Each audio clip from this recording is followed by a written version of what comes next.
So now we are going to spend our last event for today. How are you? Very tired. Tired and impressed. Yeah. So you will have a few days more of tiring and impressing. Let me introduce our last lecturer for today, our outstanding guest, professor from American University, Mr. Erік Lor.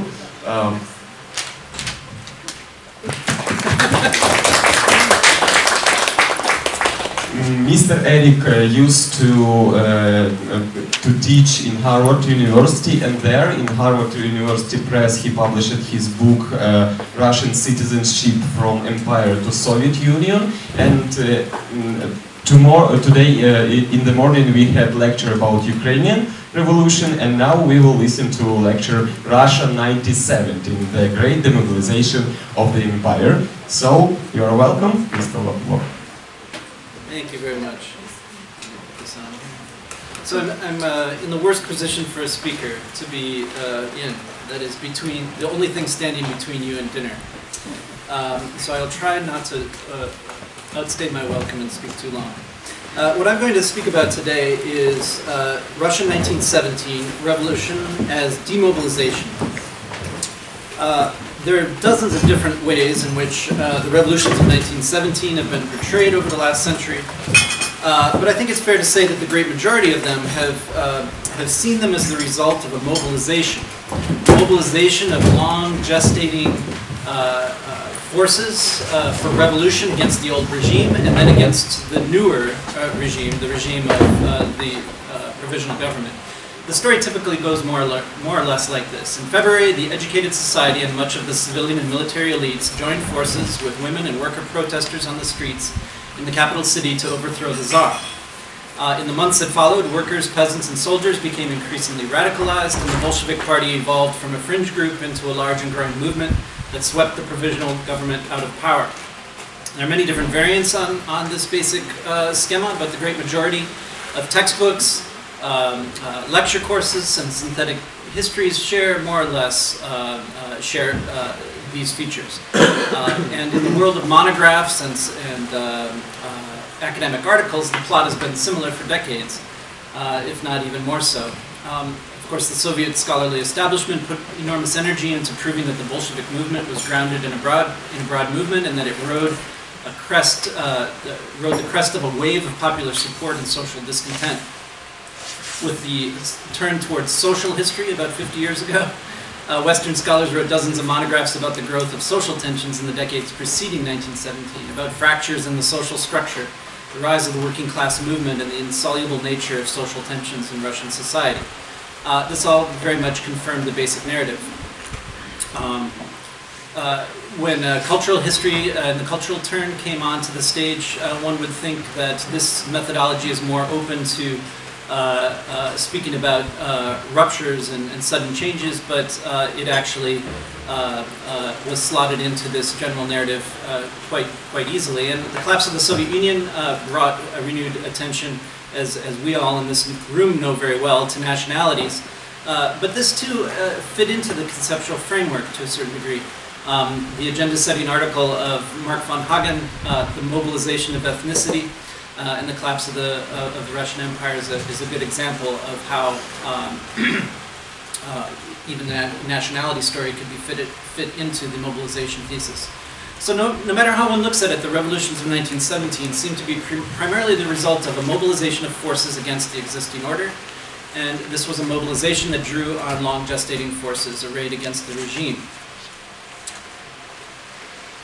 All this makes sense, and it fits what historians generally do and are best at doing, and that is explaining the origins and causes of events. And the events to explain in Russian history has been for a long time the revolutions of 1917. But what I'd like to propose is that we look at the 1917 revolutions differently, as caused and driven by demobilizing forces.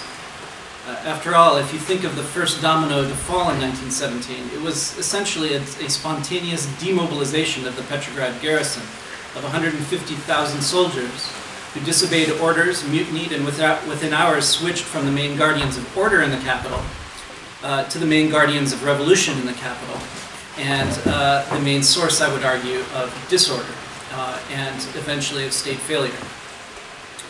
The very first decree the illegally demobilized soldiers issued was Order Number 1, an order that affected the 12 million soldiers at the front and in garrisons throughout the rest of the country, undermining military discipline and soon having a lot to do with the spread of what is referred to in the literature as spontaneous demobilization. Another word for that would be desertion or mutiny, perhaps, but we'll get into that later. So, ending the war in the months following the February Revolution, this demobilization spread through state and society in various ways that I'll get into the details of here. I don't really want to claim excessive novelty for this approach. I mean, actually, it's there in the literature. And in fact, when I started to think about this topic, I went back and read John Keep's classic study called Russia 1917, A Study in Mass Mobilization. And I thought it would be the perfect foil for my talk and for my article and what's going to be a book eventually. Just in the early stages of thinking about and writing a book that I'll call Russia 1914 to 1918, from total mobilization to total demobilization. But when I picked up his classic book, I found in the pages, if you actually read it carefully, it actually very much supports the demobilization thesis, even though he put the title on A Study in Mass Mobilization. I guess that's the power of a concept. I mean, it's revolution, it has to be about mobilization. The mobilization, of course, is for revolution, right? Well, I'm going to turn that approach on its head and look at things from the vantage point of demobilization. One of the things that this approach, I think, allows one to do is to think of the revolutions of 1917 in a different comparative and methodological context, rather than compare to the other classic revolutions, the France, United States, Germany, 1848. Rather than think in terms of comparative revolutions, this approach allows one to think in terms of comparative state failures. And there's a large literature in the social sciences on state failure. It's become a big policy issue for international organizations. We know the two wars that are continuing for the United States right now are very much about failed states. It's a huge issue, and it's a productive issue. And I think when you really look closely, Russia 1917 shares many features of state failure. The recent book by Josh Sanborn uses the concept of state failure. It's not central, though. He focuses more on the decolonization as his comparative framework, and so this is something that I think is ripe for further development. So before I get into the actual nuts and bolts, the details of demobilization and how it happened, let me just quickly say a few things about what will become the first, I guess, 80% of the book that I'm envisioning, and that's about mobilization. I think it's very important because my basic argument is that Russian mobilization for war in all of its aspects was a great deal more successful and complete than the literature has generally given the impression. And the comparisons with other countries are instructive here too. First, if you look at the literature, the most common theme on Russia compared to other countries is that Russia was relatively economically backward, and soldiers went into battle barefoot, and they had to wait for someone to die to get a rifle, and the economy didn't ever respond. These are all, I think, quite exaggerated views, and in fact, if you look at comparisons, Russia performed fairly well. The related, there's a database that I use called the Correlates of War study. Some of you might be familiar with this. It's a comprehensive, it's been developed over the last 50 years. It's a comprehensive way of measuring economic production. And according to those measures, the Russian economy actually responded better than any other country at war, certainly better than all of the central powers. There's a lot of details you can get into on the economic response, but my point is that it was much better than we thought. A linked thing to the backwardness, relative backwardness thesis is claims that peasants had no sense of patriotic or national identity and no idea of what they were fighting for.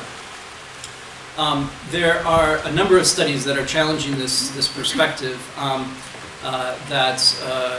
that soldiers had no patriotism. The biggest one is forthcoming by Melissa Stockdale and should be released in the next few months. Alexander Astashev wrote a really remarkable book on the Russian soldiers' experience. And I think the emerging picture is that Russia's soldiers experienced the war a lot more, in a lot more similar fashion to the way that other soldiers in other countries experienced the war. There's kind of, in studies of the Russian Empire in Eastern Europe, there's a kind of tendency to exaggerate how important notions of patriotism were in the Western experience, and that's something that, when that is downgraded, then it makes the Russian experience more comparable.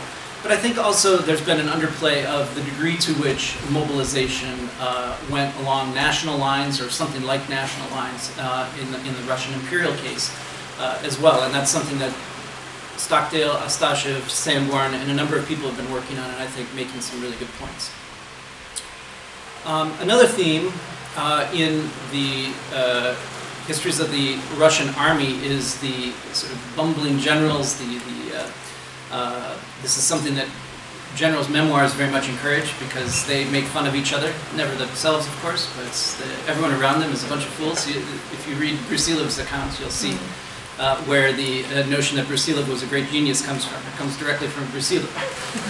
But there's a bit of exaggeration in all of this, and the recent excellent book by David Stone on the Russian army synthesizes a lot of the specialized work that's been done and published in the Vojny Historiический Journal and other places and monographs in Russia. Brings it all together, and one of his fundamental conclusions is that Russian generals performed better than we thought, and the soldiers fought better than we thought, and it's not such a grim picture as we used to think. As for mobilization, many scholars have stressed the problems, from drunken riots on the first day to the extreme reluctance of the state and industrial elites to embrace a full-scale coordinated approach to coordinating production. But again, scholarship is beginning to revise this picture, and we're seeing a more total. In any event, the general conclusion that I have is that Russia was performing better economically than we thought. It produced more shells and artillery in 1915 and 1916 than any other country except Britain. By the end of 1916, Russia had more troops than the enemy on all of its fronts, more and better weapons, and more food. It produced more rifles than any other country except for Britain. Its economy had been reoriented and mobilized to an extraordinary degree towards arms production. There was a complex and multifaceted process that involved the work of the local governments, the zemstvos, and the city administrations in Zemgor, and all of them were cooperating closely with the war ministry and even directly with the leaders of the front. So, in conclusion to this section, I would just say that, what will I say, just a second, that ultimately the picture is more complex and tragic than the familiar story of a hopelessly backward empire led for the most part by bumbling generals stumbling towards inevitable collapse. Russia kept fighting for so long because it was getting better at it, because its army was getting better supplied, and after so much suffering, realistic hope for victory remained.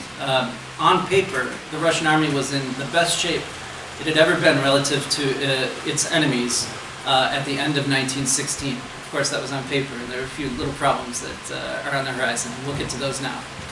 So that's a quick overview of what will be hopefully about 300 pages in this book that I envisioned writing. Did it in 15 minutes. All right, that's not bad. So now demobilization. So The first demobilizational moment was the mutiny of the Petrograd garrison. The number of workers in Petrograd's factories had swelled during the great mobilization of industry for wartime production. And this is a very important point. And it's one of the reasons why when production begins to go down, as it did in 1917, unemployment quickly hits the cities. This makes tens of thousands of workers available to stand in lines for bread. There was a shortage of food for various reasons, including the general economic crisis that was beginning, but also due to a very tough winter and transportation difficulties.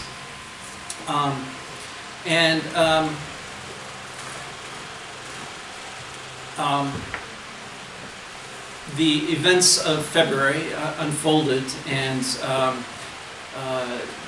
the garrison mutinied, and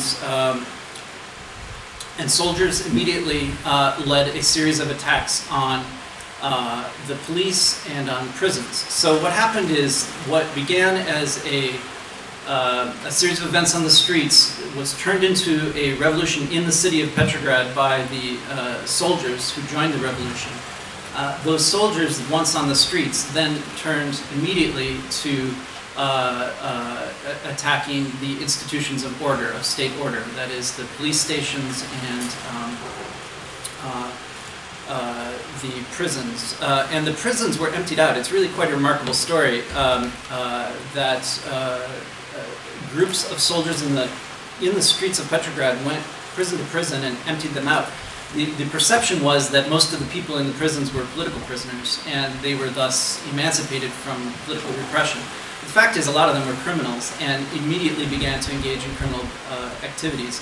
There's a new book on the way by Tsuyoshi Hasegawa, who of course is the author of the famous iconic study of the February Revolution, and he has a new book entirely focused on the wave of crime that resulted from these events right in the first week of the February Revolution. The demobilized Petrograd garrison soldiers rapidly switched from being the last resort of order for the regime into the primary cause and source of disorder and crime on the streets. The Duma, in a very big and important departure from what many successful revolutions and stabilizations have done, that is to seize power but keep the police in place and the bureaucracy in place. The provisional government made a very curious decision to go along with this and indeed to continue it. On March 1 already, the provisional government issued a series of decrees abolishing the Department of Police, the Gendarme Corps, censorship offices, and even the Criminal Investigation Bureau. These decisions effectively deprived the new government of nearly all means of repression, and what they also did is ensure that the most fundamental definition of a state, that is that institution which, as Max Weber defines it, controls a monopoly on the legitimate use of violence, that the state was dismantled, basically. Why would they make this decision? Well, because they had a kind of, in retrospect, it's clear it was kind of a naive belief in the possibility of turning to popularly elected militia. The idea was that these militia would be elected and they would become a new democratic police force.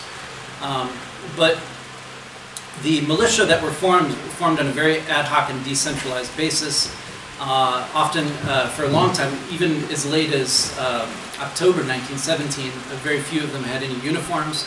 They basically simply put a band around their arms, and there was no formal training for the militia.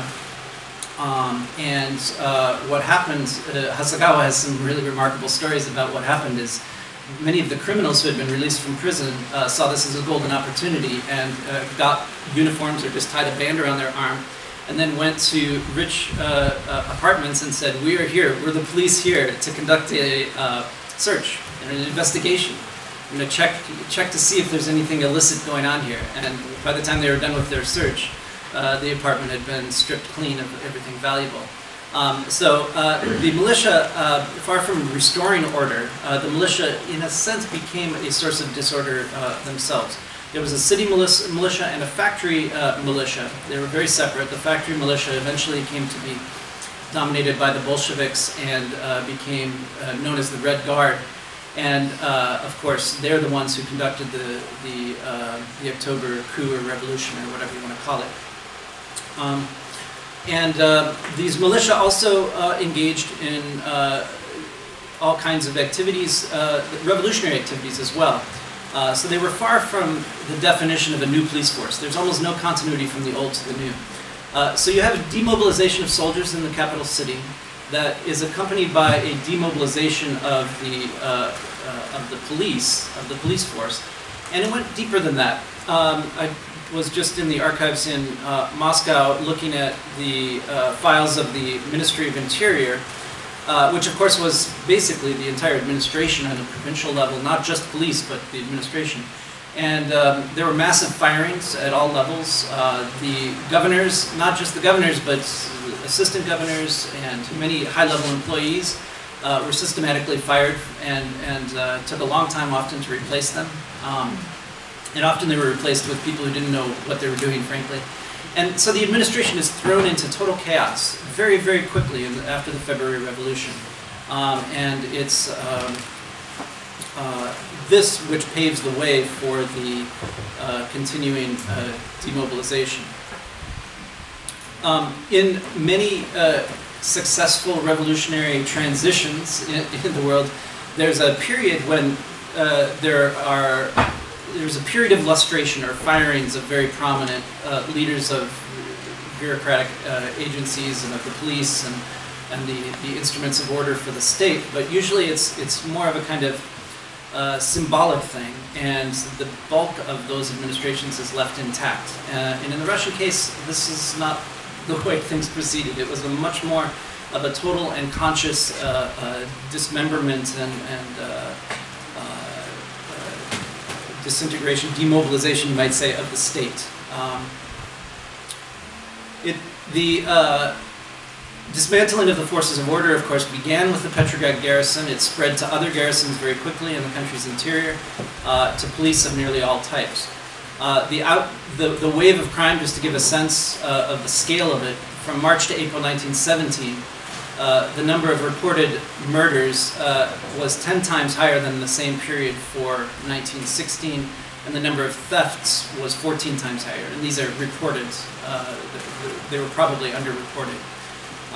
And because the criminal investigatory agencies had been dismantled, even crimes that were reported almost entirely went unsolved, meaning that serial criminals were able to continue to repeat their criminal activities. The decimated provincial administrations and the MVD could not fulfill the most basic of functions. One of them is information gathering and surveillance, which of course is an important function when the people who openly dedicated themselves to overthrowing the existing regime had been released from prison. There was a general political amnesty. So all of the most extreme groups were out and on the streets, but there was almost no information gathering. The system of the MVD prior to February 1917 was actually pretty good at keeping track of the most radical groups, the SRs and the Bolsheviks, but after February, that completely disappeared. There are a couple other examples that illustrate the society-wide. A couple of other illustrations of what was a society-wide process. The loss of control of POWs, for example, prisoners of war. They were slipping out of the country. They were leaving their work assignments and basically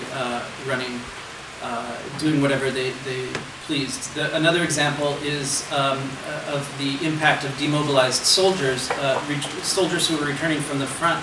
There were reports that they were bringing syphilis from the front, and that the illegal sex trade was spreading throughout the country because the MVD system of police oversight of prostitution completely broke down. So there are a lot of different ways in which this general state failure was expressed beyond the simple one of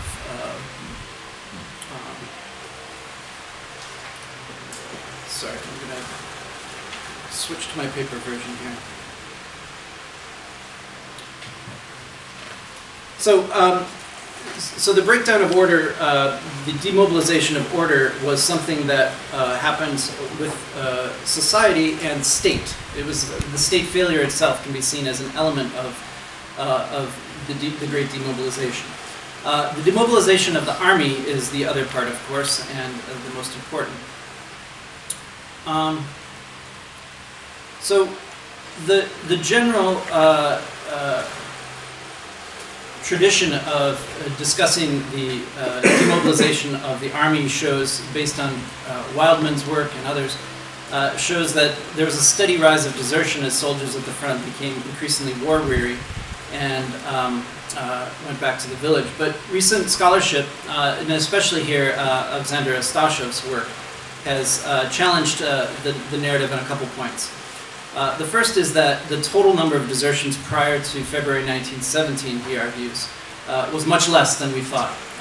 About 12,000 per month prior to February 1917, which would be an annualized percent of about 1%, which is not a large, actually not a large number. Even after February, it's surprising, Astashev's numbers are also lower than Wildman's numbers. About 30,000 per month from February to October 1917. And many of these desertions, actually, Astashev argues, were actually cases of soldiers going absent without leave, and they were returned to the front. They were arrested as deserters, but they were actually just going home to participate in the harvest or helping out family members who were in trouble at home, and they were arrested as deserters. So the desertion numbers prior to October are not as large as we thought. The return of these soldiers on AWOL or potentially deserting soldiers took a very complicated state mechanism and army mechanism working in tandem. And it involved reports from all of the provincial police forces and authorities. The gendarmes were responsible for oversight of the railway system and were very good at checking people's papers to see, especially if they were in soldier uniform or looked like they might be soldiers. They were very good at catching deserters prior to February 1917. But the February Revolution dismantled this entire structure. The gendarmes, the railway gendarmes, were simply abolished and really not replaced.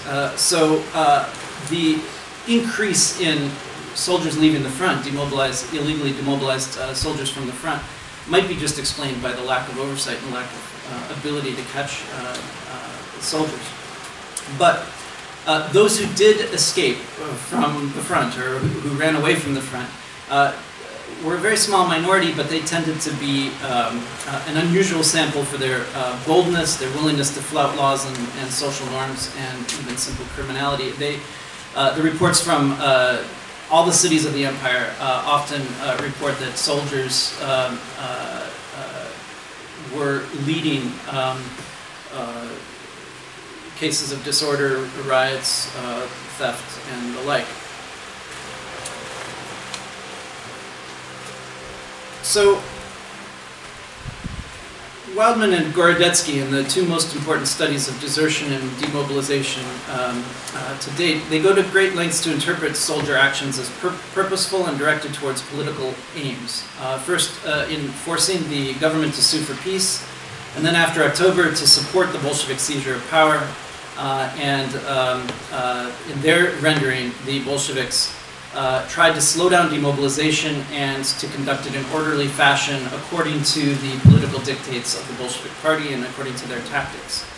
I have just did a quick venture into the files on demobilization in the military archive and also in the MVD archive, the Department of Police. I think I come closer to the conclusion of a Russian scholar named Bazlanov, who has done some really great work on this. that he argues that the Bolsheviks de facto endorsed desertion from the army prior to the coup, prior to their seizure of power.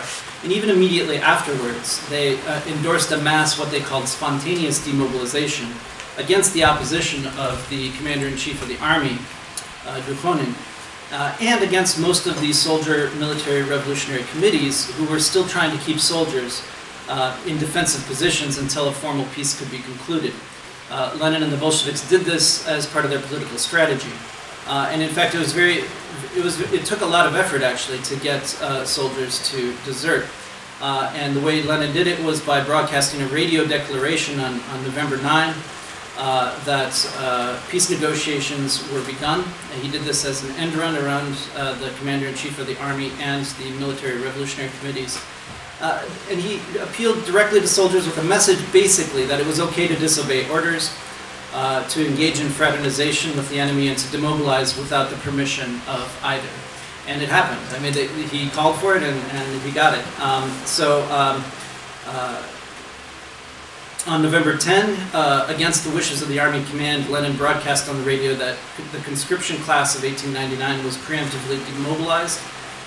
This caused an immediate mass flight from the front as soldiers interpreted this as a green light, basically, for mass demobilization.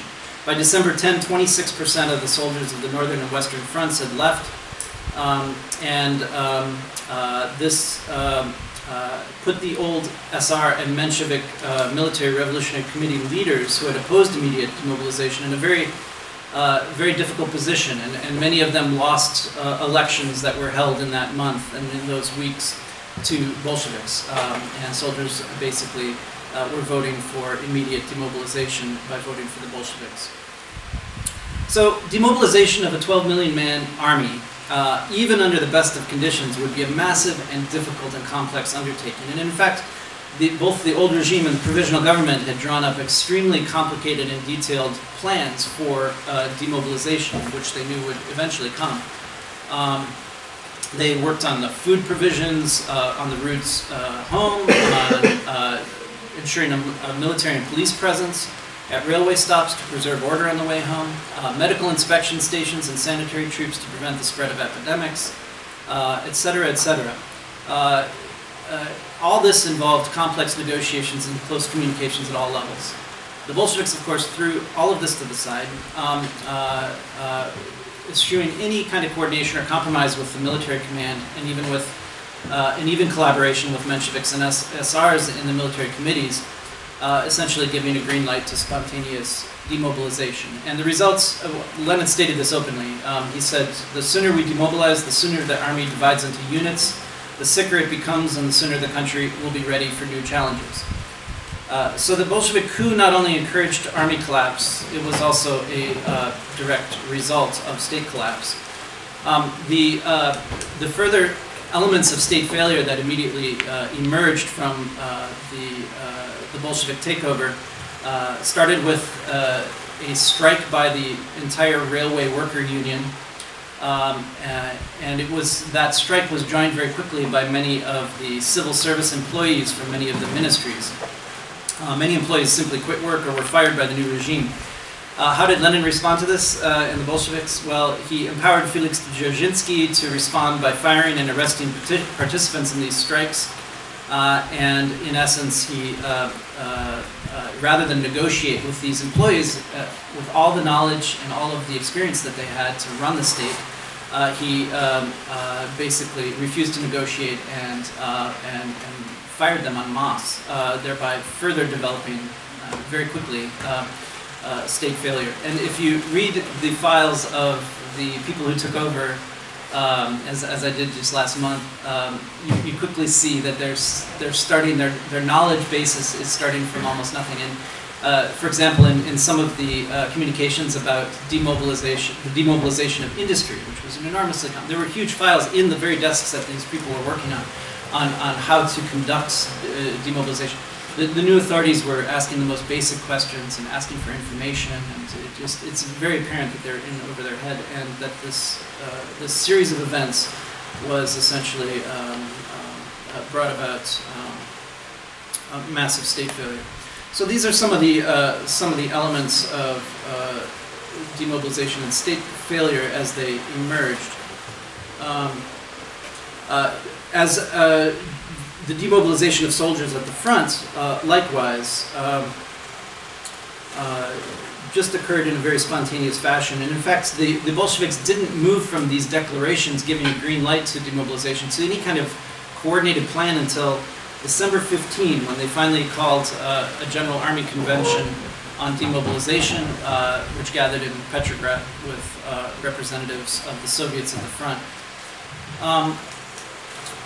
So there's a whole other topic which I won't go into here that deals with the way the Bolshevik approach to industry, because immediately upon the seizure of power, basically all orders for armaments ended suddenly. And these were 6-month contracts, and they suddenly ended. Much to the consternation of the factory committees, many of which had substantial Menshevik leadership. They were concerned about it because they represented workers who were going to be suddenly unemployed. But that's what the massive, unplanned demobilization of industry essentially did. But back to the soldiers, the result of this approach to demobilization was essentially a chaotic and violent collapse of order at the fronts and throughout the country as masses of soldiers, some legally demobilized, more not, spread throughout the country. The disorders are really riveting reading, and the violence was extensive. One of the things that Hasegawa, in his new book, really has a lot of details on is a wave of what he calls drunken pogroms, which happened in Petrograd, in part because the police couldn't guard storage places for alcohol. Of course, prohibition was still in effect, so in order to drink, one had to steal from the alcohol storage places. A wave of drunken pogroms after the Bolshevik seizure of power that he describes in Petrograd. But there was also a wave of drunken pogroms among soldiers as they were making their way back to their homes. So in the front, there are reports of attacks on, well, not alcohol plants, but industrial alcohol storage places, which is used. It's a crucial ingredient in the production of munitions. So there were large storages of these, and in Ukraine, of course, with the sugar beets industry, a lot of the production of industrial alcohol took place there. And there are stories of machine gun units attacking these storage places. And the regime feeling like it was in a real bind because it needed the alcohol for armaments production, so it didn't want to call for a mass destruction of all of this alcohol, but there's no way to protect it. So the other thing that happened at the front often as soldiers demobilized was each unit or each regiment had its own kind of bank of cash. And the demobilizing soldiers would just take the cash. That encouraged a kind of domino effect because once the part of the soldiers left with the cash, the remaining soldiers wouldn't have any funds to acquire food and the like. As the food supply situation worsened, soldiers would simply conduct raids on local populations and steal everything from chickens to cows to grain stores. It was a very, very chaotic and very, very violent scene.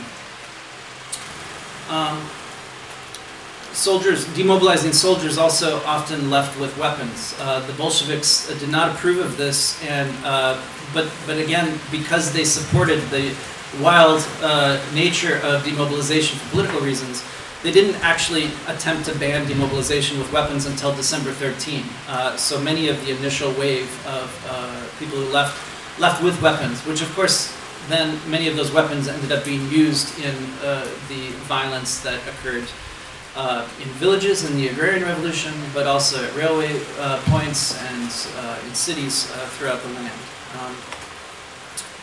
By January 1918, reports from the front indicate that the infantry had completely halted fulfilling any work at the front, and huge numbers of spontaneously demobilized soldiers, many with weapons, were gathering at transport hubs behind the Southwest Front, and the Army commands warned that they were helpless to do anything to prevent the pogrom-like atmosphere that was turning into a catastrophe. Even the Red Guards at this point in January 1918 were underpaid and underfed and on the verge of disintegration.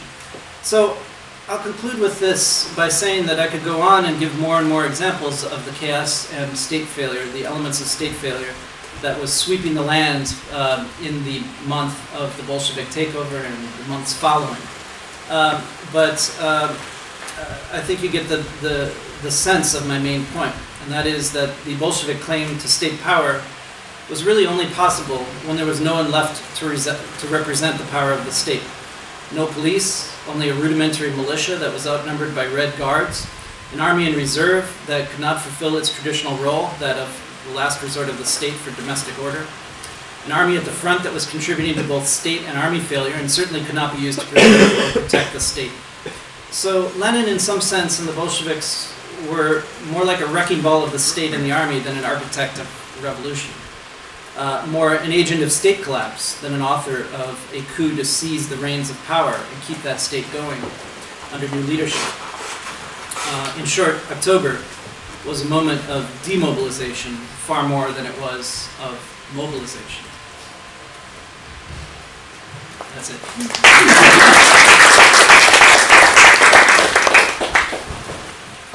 Thank you for a great lecture, and if you guys, friends, have questions or comments, hands up. Yeah. Thanks for that. Thank you very much. Is that on? Yes. I had a question about the kind of framework that you're presenting us, because to me it seemed that what you did really vividly and really well was take us through a process of state disintegration in 1917. I mean, I see that there are these key institutions, state institutions that are disintegrating. You know, obviously government, but then with that, the police, the army. I just wonder whether, this might be semantic, I don't know, but whether calling this demobilization is problematic. And the reason why I want to suggest that, there are two reasons. The first is that if you think about all the scholarship that's gone into the First World War mobilization, including actually yours, what's significant about First World War mobilization is that it's not just about the movement of bodies, it's not just about the collecting lots of bodies into the army to swell it and getting the bureaucracy to contribute towards the war effort and so on, but actually what's significant is the movement of minds. This is a mobilization of civil society and popular passions. And you've talked about this with, you know, the anti-German riots and anti-Jewish actions of 1914 in your book. And it just strikes me, if that's what's really significant about the mobilization of 1914, popular passions and civil society, then actually there isn't a demobilization in 1917. What you have is the continuation of popular passions, of creating a new world, be it that of a world which has land for peasants, or which has a different type of government, or which has I don't know, nation states or whatever, but you have a diversion of those passions, but those passions stay very much mobilized. And I just wonder whether if you cast 1917 as a process of demobilization, then you're actually creating a gap between the First World War mobilization and then the Civil War and all the bloodiness and passions that go into that. Isn't it the psychological mobilization of 1914 which continues straight on, which links these, and which you risk kind of undermining or losing? This all may be terribly unfair, but I wanted to ask and kick off with that. Shall I respond? Yes? No, it's a great insight, and that's precisely what I'd like to do, is to create a gap. I think we smooth over moving from the mobilization for total war. Peter Holquist and some others have put a lot of energy into saying, well, we started mobilizing in the First World War, and then there's a straight line going right into the Bolsheviks and their mobilization on an even more, eventually, an even more total fashion. What that misses, I think, is the gap. There is a gap when everything falls apart. And not only the state and the army, but I think also the mobilization around a bigger idea also falls apart. Certainly these soldiers don't look like they're mobilizing. They're ransacking alcohol storage houses. They're going home and tearing everything down, and the state is falling apart. And I think without the it's more than a moment.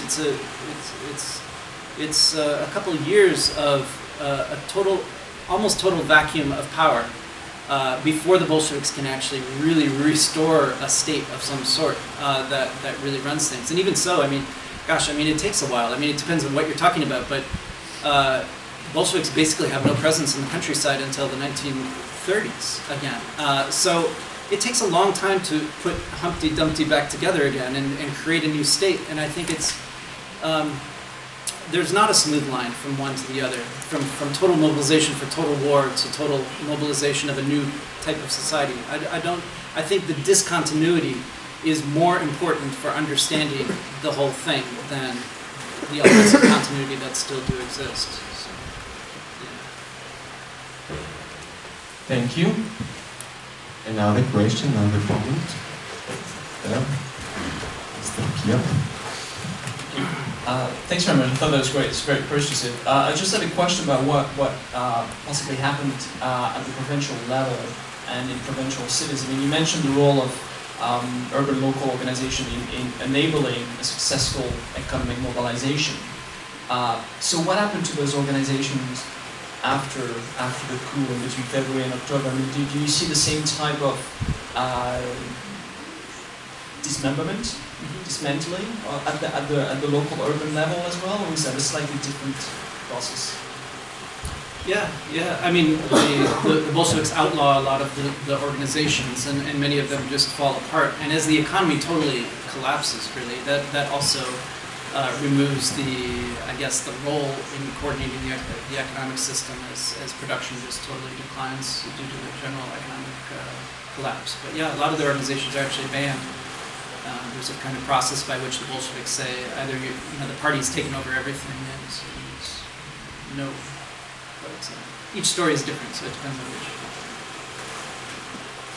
which. So in this context, it's not like a question, but it seems to me that this demobilization process could be compared to some kind of epidemics, because it develops like some disease. Maybe someone had some interest to start it, but then he couldn't control it actually. And in East Central European perspective, maybe this demobilization epidemics was later spared, especially to Austria-Hungary and to Germany with this Heimkehrer, so people who were coming back from Russia, those who were prisoners of war, refugees and so on. And maybe that's why the new epidemic started in these two countries a bit later. So. Oh, it's an interesting analogy. I mean, the German Revolution is instructive because the first thing that the revolutionaries do is make an agreement with the military, and they keep things intact, including the police, of course, too. There's continuity. So the state doesn't collapse, even though there are a lot of forces running wild. I mean, that could have brought down the states in the German case, but it was a very different approach, very different path. Another question? Comment? Thank you. And you kind of painted a very convincing picture, which is based on some objective sources. I wonder if you look at the subjective side and people's perception of what was going on, would it be different? Because all these rumors about leaders, mistrust in the royal family. So clearly people didn't know what was going on in reality. Maybe reality wasn't really what was on paper. So I'm wondering if you can talk about that kind of discrepancy and gap, because clearly that somehow prepared the sudden collapse of everything. So you mean prior to February 1917? Yeah, or prior to February. Later. Yeah. Okay. Yeah. Yeah. Well, there were rumors of a coup and all kinds of things going on already in October 1916. So people knew that the regime was going to come down. I mean, it's a complicated story, of course, how it actually came down, but it has elements of a coup because many of the people who were well positioned in the Duma and in the military elites to overthrow the old regime were convinced that it would be a path to a further and better total mobilization of society to finally win the war, and they convinced themselves of that. Buchkov and Ruski and some of the the big figures in the revolution were very much motivated by that notion that the revolution could be a force for mobilizing more totally. How wrong they were. It ended up immediately being, I would argue, a force for demobilization in a way that probably no one could have foreseen. But the way in which the decisions taken by the provisional government very much contributed to the failure of the state and the way in which things unfolded in the opposite direction. Thank you. So, okay, ladies first.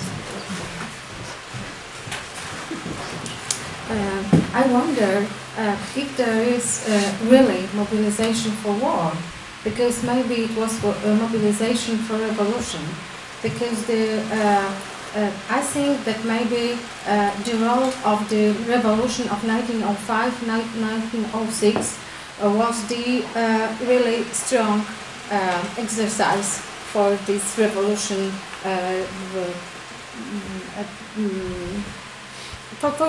just for revolution. So I think that maybe in fact people just go to the make this revolution the same way as they tried to do it in 1905 or 1906, but the circumstances was much better, was quite different because of the war. Mm-hmm. So I'm not so sure that the Russian society was so mobilized to the war. Mm-hmm. Yeah, well, there are different ways to look at it. One way is to ask what is different in the 1917 case from the 1905 case. Mm-hmm. And the most obvious thing is the 1905 revolution was basically put down by reserve troops from the garrisons throughout the country. I mean, it was, the police did their part, but without troops in the fields, the agrarian uprisings would not have been suppressed. I mean, especially in the Baltics where they were the most intense. But that weapon of last resort, you might call it, for order of the Russian Empire was the first to fall apart. It was the reserve garrisons that demobilized first before the front. And there's a very logical reason for that. It's kind of the last in, first out principle, you might say. The last mobilized groups were put into the reserve garrisons. And the reason for that is that they undertook their training period there before they were sent to the front. Now, what is the nature of these last mobilized troops? Well, they were the ones who, for very good reason, were exempt from mobilization earlier because they were considered to be either too old to obey orders and to be reliable, or they were from minority groups that had been previously exempt, the most famous of which in 1916, of course, was the Muslims in Central Asia. And they were also, believe it or not, deserters from the front who were caught and then placed into the garrisons behind the front before they were then shipped back to the front. So, and all of these groups were present in the Petrograd garrison. You couldn't find a less reliable group of soldiers anywhere than the Petrograd garrison. Composed of these precise groups who were the least reliable. They were so unreliable that the commanders at the front didn't want them to be sent to the front. And that was the bastion, the last resort for order and protection against revolution in the capital city. So that, that mobilization is directly tied to the great demobilization of 1917 in a lot of very specific ways, I think. And that is what really defines the difference between, I think, the 1905 situation and the 1917 situation. No, of course, I mean, there was a desire for land, and the agrarian revolution was hugely important. But the number of estates that were actually taken over and land was redistributed was very small prior to October 1917. It was Lenin's declaration on land and peace that really started the process of agrarian revolution. It was, there were events happening in the countryside, but it wasn't anything comparable to many times more after the Bolshevik takeover and declarations. So, so I don't know. I guess, you know, people will see it differently, and there's a long tradition of seeing the revolution of 1917 as the result of mobilizations of forces, of social forces, of workers, of peasants moving for land, and of national movements, of course, too, which I didn't mention here, but there's an aspect of that too. So I guess in a few years you'll be able to read the book and see if you agree or not, and I anticipate that many people will not agree, so we'll see. Yeah, thank you. Eric, there's a recent book by Stephen Velichenko tracing in great detail the fluctuations in administrative personnel in the Ukrainian provinces of the Russian Empire. To conclude, curiously enough, that there was in fact little change in administrative personnel. So the bureaucrats who were in their places before the revolution mostly continued throughout the revolutionary years until about 1920 and beyond that. And in fact, the Bolsheviks did not organize any clear break with the previous tradition until they truly started this struggle with bureaucracy, which in fact was an ideological cleansing. But even then, the Bolsheviks acknowledged themselves that they continued to operating the old administrative personnel, at least in this very large group of provinces that Velichenko studies. And I think he's up to something here, because in an attempt to, you know, undo the previous stereotypes, we could sometimes walk into the trap of assuming that the Bolsheviks or whoever, or perhaps the collapse of the monarchy, if we mean the first revolution, instituted a clear break with the past. And that in itself can be a stereotype, right, which could perhaps be problematized by the research we'll see. And just like another stereotype, which I thought I would ask you to comment on, and that is of the soldiers allegedly being willing to leave the front en masse. And of course there's a recent research on Battaglione Smerti, and on the whole rhetoric of defense of the revolution, so that the after collapse of the monarchy in 1917, we have people volunteering to join Battaglione Smerti. We have actually women joining Battaglione Smerti, not to defend, of course, not to defend the monarchy, but to defend the revolution. I think the rhetoric of defending the revolution is in itself quite powerful during this particular time, and it is used by all sides. And the Bolsheviks are going to take advantage of it as well when they take over. So it's kind of clear breaks are always a dangerous thing, because once you start looking into them, you realize that, you know, things were not actually going the way we normally assume. They were perhaps more complex. So in this sense, your questioning of the existing paradigm is an excellent opportunity to re-examine the other ones, which may turn out to be stereotypes as well. And you know, demobilization of the army could also mean at the same time mobilization in defense of the revolution in various other forms, right?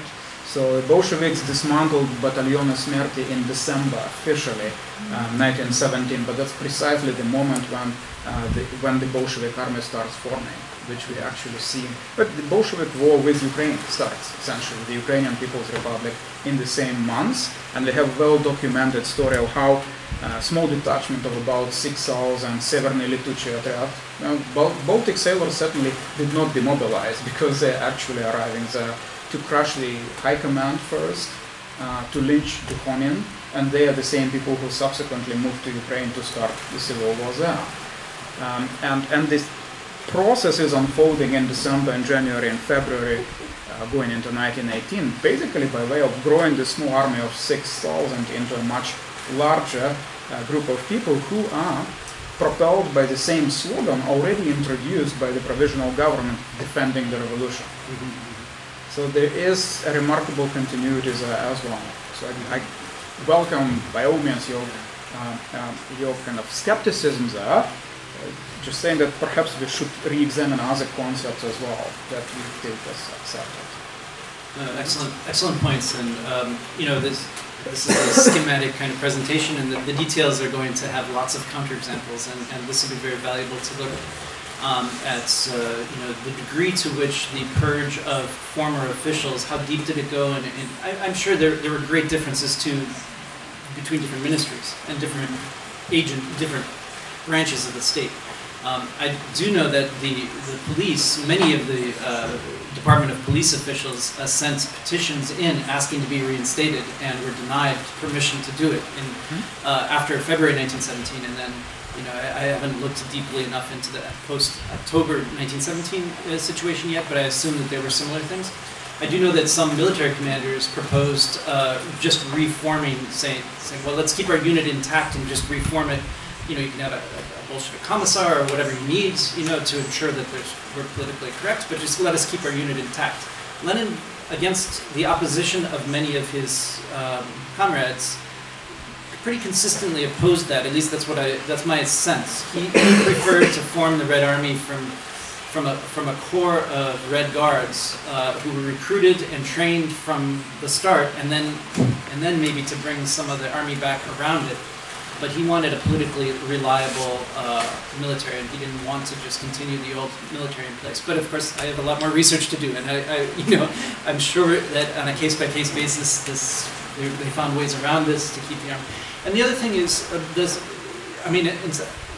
at some point I was asking myself, there's still 6 million men at the front in March of 1918 when Brest-Litovsk is signed. And maybe the real question is, why are there so many still at the front?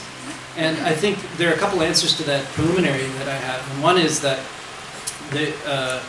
there was worry that they wouldn't receive full benefits and their families wouldn't receive full benefits if they left without sanction, if they left illegally rather than legally. And the Bolsheviks used that to keep people at the front. They threatened that those payments to their families would be cut off if they left without permission. That was probably one of the most important things. The other thing was transport was very hard to come by, and it was very difficult to get back. Even under the best of conditions, just simply moving that many bodies from the front, the estimates were it would take like 6 weeks of trains, with trains totally full. And trains were not running at anywhere near capacity in this era. So that was an enormous difficulty too. And the final thing is, I many times in different aspects of research on the Russian army and from the things I've read, I've come across the general sentiment, which is shared with other countries. At the same time, France, which had a series of we call them now soldier strikes, not mutinies, I guess. But very comparable sentiments of we're willing to defend the country, just don't send us on an offensive. And I think that sentiment lasted well into 1917. Defend the revolution or defend the country. I mean, for some people it was the country. There was a sincere, I think, worry about what German occupation would mean, and a kind of sense of maybe patriotism for the land to defend it. And that defensive sentiment was also there. So maybe that had some impact on decisions to stay or not to run away. But it was different when orders were given to attack. That was totally different. And then that actually spurred some of the biggest waves of mutiny at the front. Was the July offensive, June offensive, of course, spurred the first big wave. But even an operation around Riga in August caused a massive flood of soldiers running away. The sense was no offensives, no offensives. But interesting, very good points.